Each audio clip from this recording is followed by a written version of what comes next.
Here's another young fellow who's extraordinarily gifted, Michael Rose, if you'd be so kind, sir.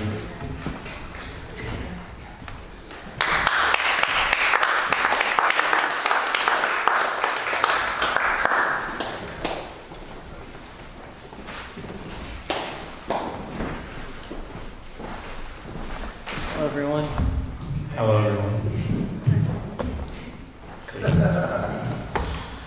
Alright, guys. I was gonna kick it old school and read some stuff from when I was a teenager. I'm sorry. Alright. I read, when I was 18, I read The Clod and the Pebble, and I wrote this. It's called To Warble or To Drown. Cattle's feet and tongue sunk down deep into the mud, and a pebble lapped against the shore with a meager voice. And if you asked him, he would answer, yes, yes, it is purposeful to be existent.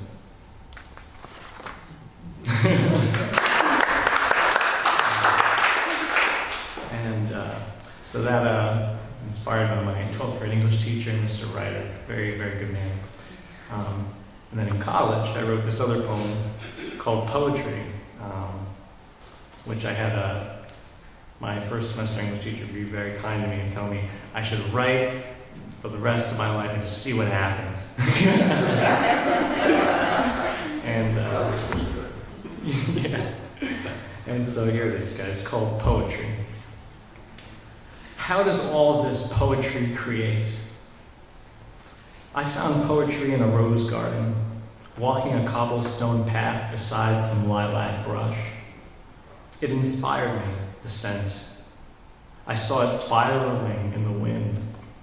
I saw a relationship between it and the sway of foliate leaves. I found poetry in the relationship between my father and myself, the ways he raised me like a plumber away from home. I was really where all the pipes leaks were coming from, my brothers and sister and I. I found poetry in resent. I resented a million things, but she was the one that brought the words out of me. Poison must be sucked out from a woman, from a tarantula or a woman. If you ask George Washington, blood must be bled. I found poetry in blood. It made me queasy, but blood was the only real instrument that best portrayed my pain. Blood was spilling black, so I dipped my quill and wrote like a sad, decrepit poet. I found poetry then in the sunrise. Sunrise is the reminder that days begin again, that sunlight begins again. Sunset is the squinting close, but it is still so beautiful before the night. Night is when I'm reminded that poets have always loved the night, for its romance in moonlight and consequently for its lack of daylight. All light is moving. It is said it is the origin of God. If you do not believe in God, it is your origin of hope. I found poetry in traveling suitcases, in bounding hopeful feet along the earth. Hope is children walking and singing into the unending street.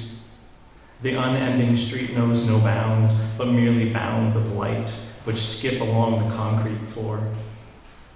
For children is innocence, and innocence is poetry. It is innocence which becomes muddled water, storming clouds which get stuck on street corners. Water sleeps there, seeps, hissing into short cracks on the pavement. I know cracks, the crevices and puddles on the concrete. I've found I am profoundly impacted by this noise of breaking bones. Sadness, joy, and distractions of the truth are a poetry I know to write. I know it in the winter before a fire, and I look outward behind fogged windows. I find poetry in the snow, and I write. I distract myself with cinema, and oftentimes you do too. In regards to movies, I'm inspired. A movie is an art, and I do not know if I act according to John Cusack's interpretation of sadness, or according to Jim Carrey's idea of yes, but my days consist of quotes, and often my poetry is found in them. If you're a bird, I'm a bird. I discovered a long time ago that poetry was found in love. As far as us human beings are concerned, love is all you need. And the one thing which makes us feel strong to the universe, which makes us feel part of the everything, is perhaps love, because love is a beauty and a beast. It transforms us and is a story. It moves a pen and writes a poem, films a movie, and carries the quill. It will bury a man, and it will contain a society. Therefore, love brings us to the stars. And Shakespeare knew it all along, that star-crossed lovers were not meant to be. But we still wrote that song, and some soul knew that beautiful stars were easily misread, and old verse easily miswrote. It moves a pen and writes a note. I found poetry in the sounds of music. I was glad the day my father bought me a guitar. 6 coiling brass strings each time that I restring my guitar is a music unheard before, the phantasm of the strum. Ghosts in my fingers plucking my soul and sounding the notes of my consciousness is the note of poetry. Through this end, I found poetry is passion. If only a passion to write, or to describe, or to live but not to write. We are poetry, human beings' perceptions of what may be intangible science, or finally slackened spirit, or doors without hinges, or light in a subway train station, or metaphors without meaning, or symbolism with every meaning, or bold men and feministing women with all spirit, or the turpentine philosophy entrenched within the pine of our existence. It is poetry. The way we strive to prove everything and believe so deeply that our passion is correct. I believe passion is fire, dancing shadows of movement before the night, and how we each perceive the details to discloud the ambiguity. I am the poetry of my poetry, the scribbled, scribed thoughts of my folded brain unfolding slowly onto paper into consciousness. And I use these words, these kindred spirits of our fossilized past, to show that I am different from you and from the every one of us and the every unity, unidentified entity of else. I have passions to fly and to change its motion, to dig and to reinvent this truth of being until it is all then but written. And my words are free and are moving, because this poetry is my every soul's cornet beginning, my final requiem being. Poetry is the ambition of all words, and I am the ambition of my own. I stream my thoughts before you to read all of my passion. I found poetry in a pen. It held no ink, and it knew no words. Thank you.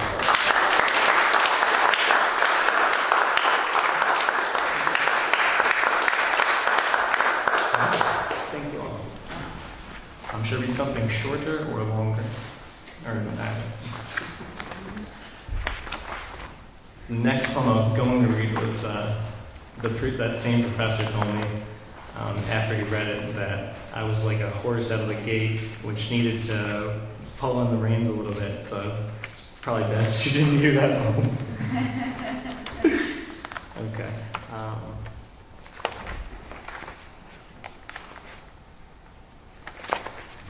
One second, I'm sorry.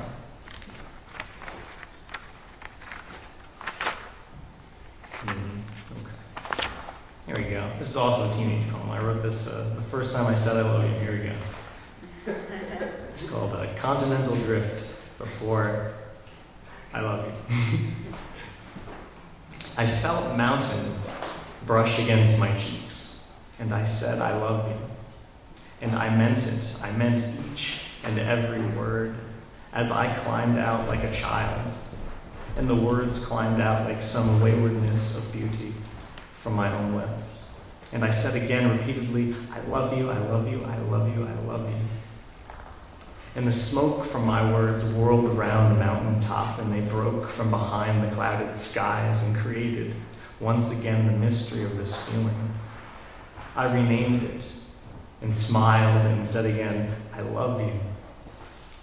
When I bit your neck, you laughed and quivered in your skin. I love you too. And as I stooped in thought just seconds later, I felt the words exhale inside me again, and many mountains waved goodbye. Thank you.